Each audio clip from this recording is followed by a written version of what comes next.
the fork will be switched to my right and heat it. You just have to repeat that procedure as many times as you can until you're satisfied with your meal.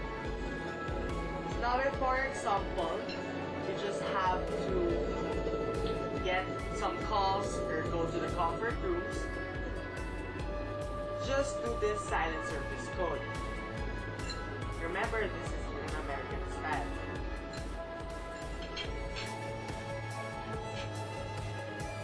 Do this kind, you will form a triangle. This silent service code would mean that to the wait staff that I'm not yet done with my meal. And if for example I'm done with my meal, I will just place it diagonally in what they call a 10-20 fashion.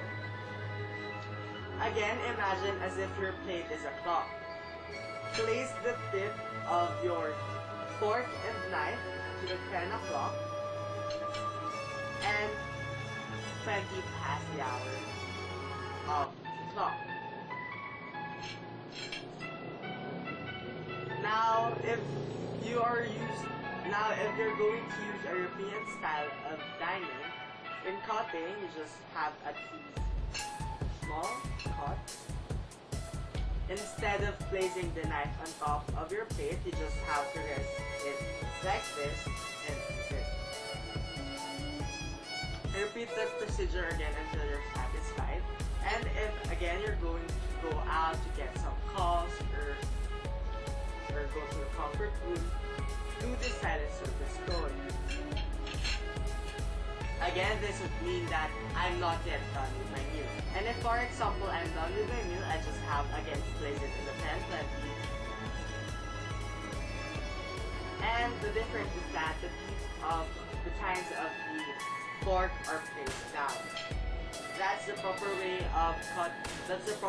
of using a European style of dining. If you're done with your meal, never ever again place it back on your table. Instead, place it to your plate. Now, always be reminded that the wait staff will serve the dishes on your left and the beverage will be served on your right. Why am I saying this? Because there are some instances that you have to leave to your left or leave to your right to accommodate the wait staff. And that's it. That's the proper way of using a food course. It is a rule of thumb to taste first the food that is served to you before adding up salt and pepper. Because if you do so, if you add salt and pepper without tasting the food, it could connote a bad expression that you are prejudging the food and that the food is not tasty. That's why you have to taste the salt or pepper. That's why taste first the food and then decide whether you add a pepper or a salt. Now we are done with our main course. Now we have here is a finger bowl. Traditionally, finger bowl are served to wash our fingertips because some instances we use our hands in baking chicken or other finger foods. Finger foods are those that hands are used instead of utensils. These are fries, hamburger, like the bread a while ago, and the like. So that's the main purpose of this. It is actually served after the main course and before the dessert.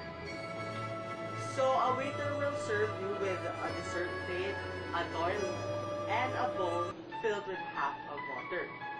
So washing of fingertips should be one at a time. So I'll start from my right. So just a quick washing of hands, and then I'm going to dry it with my napkin. Now I'm done with my right, I'll go to my left. Do it quickly and dry it with the use of your napkin.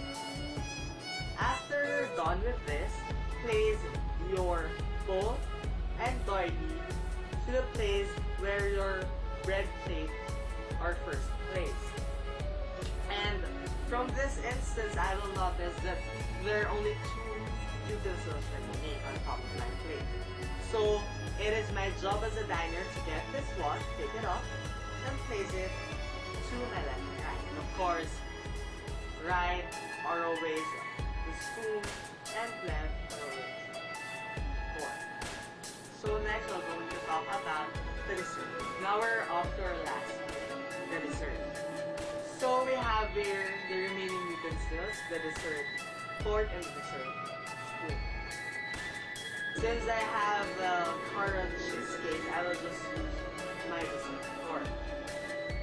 You just have to cut it like this and then flip. But for some instances, you can also use this alone and both of them. And for example, you're done with your meal, you just have to place it on your plate and never ever place it back again on the table. At this instance, coffee will be offered. If, for example, again, you don't want a coffee, you just have to do this gesture stating that, I am sorry, I don't like coffee. Thank you very much.